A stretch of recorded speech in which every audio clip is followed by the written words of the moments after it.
Hilma, þið voru að taka í notkun þessi smáhýsi hérna í innri Njarðvík. Hver svona ástæðan fyrir því að þetta reis hér? Já, nú erum við með opið hús og erum svolítið að sýna þessi smáhús. Þau eru ekki alveg komin í notkun, þau koma á allra næstu dögum, en við vildum hérna í dag svona fá okkar helsta samstarfsfólk og við sem höfum staðið að þessu og koma og sjá svona þegar húsin eru nánast tilbúin. Þannig að þeir sem munu koma og flytja inn í þessu hús, það eru íbúar okkar sem að búa við miklar og flóknar þjónustuþarfir og þurfa á svona sérstöku bústúrræði að halda á. Þannig að við erum mjög stolt af því að opna þetta hérna í dag og bæta við fjölbreytta flóru velferðarþjónustu í Reykjanesbæ. Já. Og það eru fleiri en Reykjanesbær sem koma að þessu verki, eða hvernig það?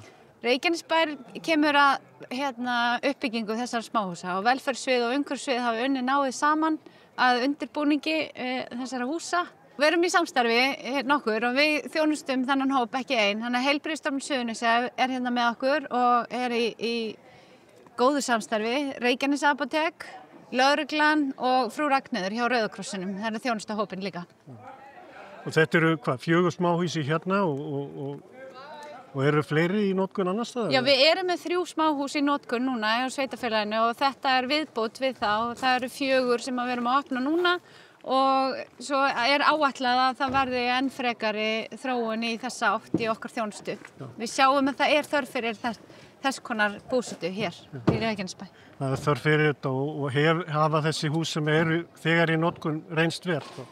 Já, þau hafa reynst mjög vel. Þetta skiptir máli fyrir þennan hóp íbúa sem að þetta er mjög oft fólk sem er ekki með húsaskjól sem stendur þegar áður en það flytur inn í þessi hús og má segja bara að því miður þá erum við með þann hóp í sveitarfélaginu.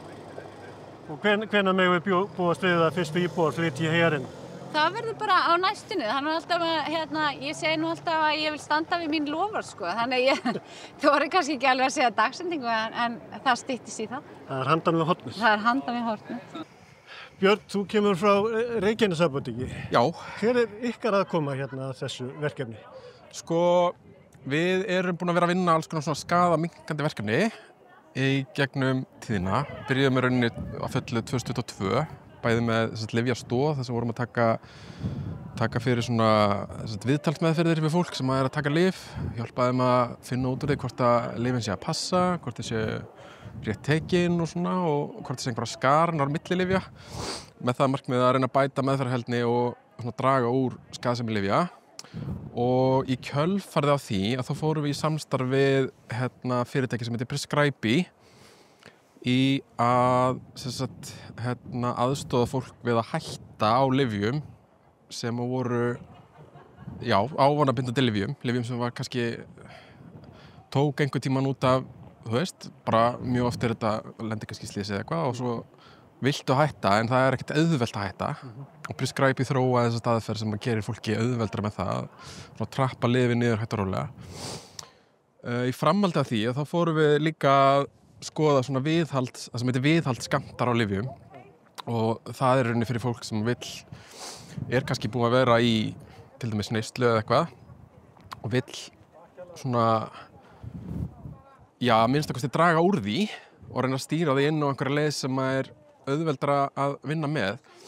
Það er náttúrulega velur sér enginn að verða fíkill.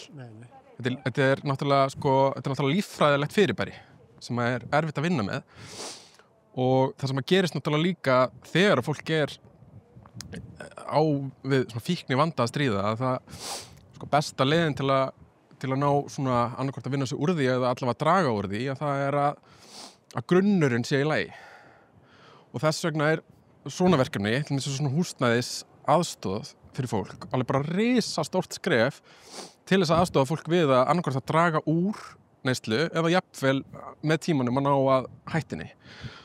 Og svona hugmyndafræðin í okkur í Reykjanesapóteki er líka svo að þetta náttúrulega að reyna að mæta fólki þar sem það er skiptir rosalega miklu máli af því það sem við tölum sem meðferðarheldni að maður haldi áfram árangrunum hún er best ef að fólk hefur sem greiðastan aðgang að meðferðinni sem er verið að veita og hugmyndin er svona að með því að hafa þetta í apóteki eða jafnvel að hafa þetta þannig að eins og í samstarfi HSS það sem að heimahjúkrun er aðstoða fólk sko að þá ertu líklegri til þess að ná að halda meðferðinni gangandi og ná þá þeim árangri sem þú þarft til þess að vera komin á þann stað og sér tilbúin að bara svona já. Og halda skjólstæðingum jafnvel við efnið bara.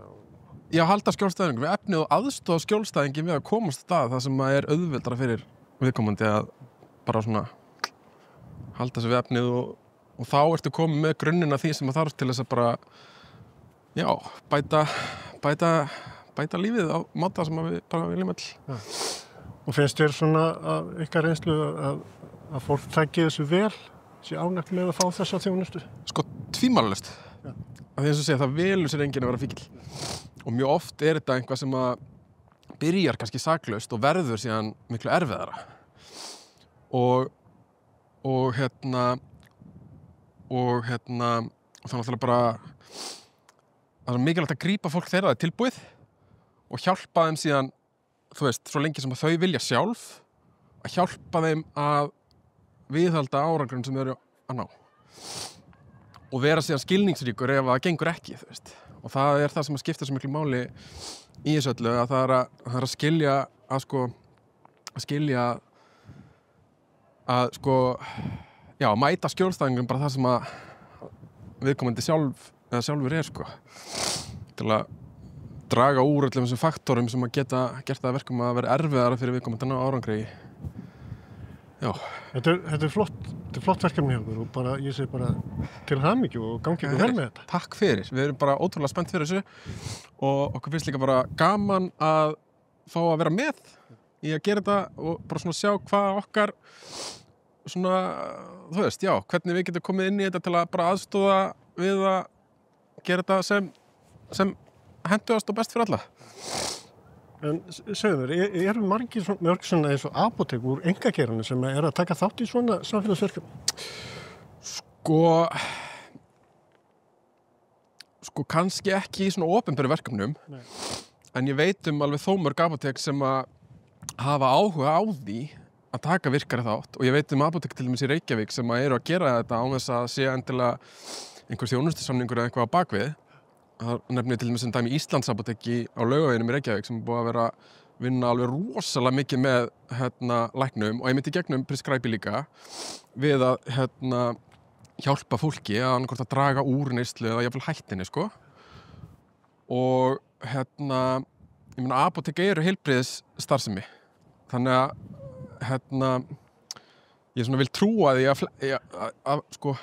að flestir vilja þá einmitt ná, þú veist, árangri. Þetta snýst ekki bara fyrirtækjarekstur, þetta er náttúrulega líka bara snýst bara að bæta bara svona aðgengið að heilbrigðisþjónustu á Íslandi.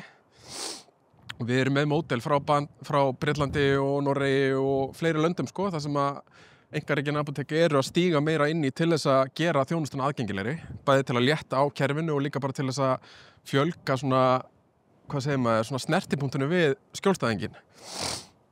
Þannig að það sé bara sem einfaldast, til dæmis ég þekki bara dæmi frá Noregi þar sem að fólk kemur fer bara með börnin sín í skóla, kemur í bara apótekið þeirra í hverfinu, fær smáskammt af svona ópíóðalyfi sem að hjálpa þeim að, þú veist, kannski búið meðferð, þú veist, bara viðhalda bara svona heilbrigðu góðu lífi